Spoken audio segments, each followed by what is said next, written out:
మీకు ఏ ప్రభుత్వం వస్తే బాగుంటుంది అనుకుంటున్నారు? మాకు చంద్రబాబు నాయుడు వస్తే బాగుంటుంది. చంద్రబాబు దేనికి ఎందువల్ల? ఎందువల్లంటే బాబు మాకు ఏమనుకుంటానంటే ఆ బాబు పేదవాళ్ళు గట్ట బాగానే చూస్తారు చేస్తారు అంచేతన ఆ బాబు వస్తే ప్రయత్నం బాగుంటుందని మేము అనుకుంటాం. అంటే ఇప్పుడు జగన్మోహన్ రెడ్డి గారు మీకు సంక్షేమ పథకాలు అవి బాగానే ఇస్తున్నారు కదా? ఇవ్వలేదు బాబు మాకు. అంటే పెద్దలకి పెన్షన్ కానీ రేషన్ కానీ ఇంటికి వచ్చి ఇస్తున్నారు కదా? ఆ బాబు ఉన్నప్పుడు కానించి వస్తాయి, చంద్రబాబు నాయుడు ఉన్న కానించి ఇవి వస్తాయి బాబు.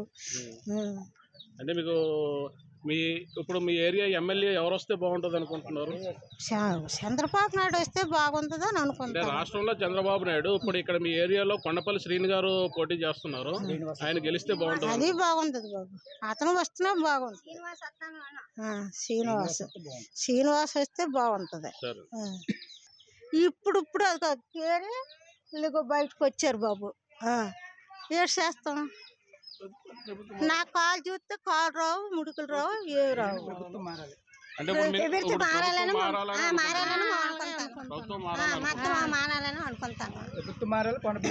శ్రీనివాస్ రావాలని కొండపల్లి శ్రీనివాస్ గారికి అనుభవం లేదు, పర్వాలేదు వచ్చినా అనుభవం అందరికీ చేసిన నాయకులకి అందరికీ అయినది మీరు చెప్పండి. ఇప్పుడు కొండపల్లి శ్రీని గారు ఇక్కడ పోటీ చేస్తున్నారు, ఆయన కుర్రోడు విదేశాల నుంచి వచ్చాడు, ఆయనకు అనుభవం లేదు.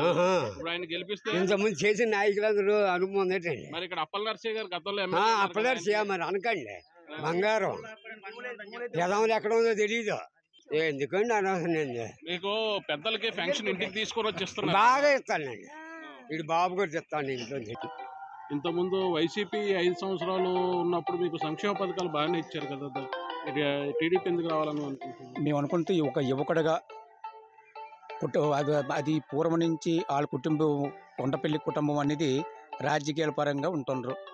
ఫస్ట్ పైడితల్లాయుడు గారు 3 తరాలుగా ఎంపీ చేశారండి, అప్పుడు కూడా మాకు బాగా చేశారు. జిల్లా పరిషత్ చైర్మన్ చేసేటప్పుడు కూడా మా ఊరు నుంచి 1800 సిల్లర్ ఓటు మెజార్టీ ఇచ్చాం పైడితల్లాయుడు గారికి. అదే తరాల్లో డాక్టర్ కేఏ నాయుడు గారికి కూడా మేము 300 మెజార్టీ ఇచ్చాం అప్పుడు మా గ్రామం నుంచి. ఇప్పుడు కొండపల్లి శ్రీనివాసరావు అయితే యువకుడు సాఫ్ట్వేర్గా చేసి ఇతర దేశాల నుంచి వచ్చి మళ్ళీ మాకు కొండపల్లి కుటుంబాన్ని నిలబెడదామని దీంతో సేవకుడిగా చేద్దామని ఒక ఆలోచనతో వచ్చి ప్రజలతో మమేక్యంగా వాళ్ళ నాన్నగారి కొండబాబు గారి మమేక్యంగా ఉంటారు. అందువలన యువకుడిగా ఉంటే మా కుర్రోళ్ళకి చాలామంది నిరుద్యోగులుగా ఉండడం వల్ల మాకు ఉపాధి కల్పిస్తారని మేము కోరుకుంటున్నాం. అంటే అప్పల నరసయ్య గారు సీనియర్ కదా, ఆయన్ని కాదని శ్రీనివాస్ గారిని గెలిపించాలనడానికి కారణం? 2 సార్లు ప్రజలు అవకాశం ఇచ్చారండి.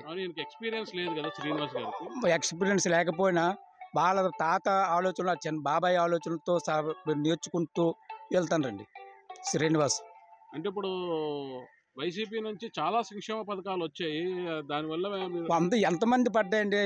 100 మందికి 3 పడ్డాయండి, 3కే పడ్డాయి మా ఊర్లో. అంటే ఇప్పుడు ప్రతి ప్రతి గ్రామాన రైతు భరోసా కేంద్రాలను పెట్టి రైతులకు కూడా రైతు భరోసా అనేది లేదండి మా ఊర్లో.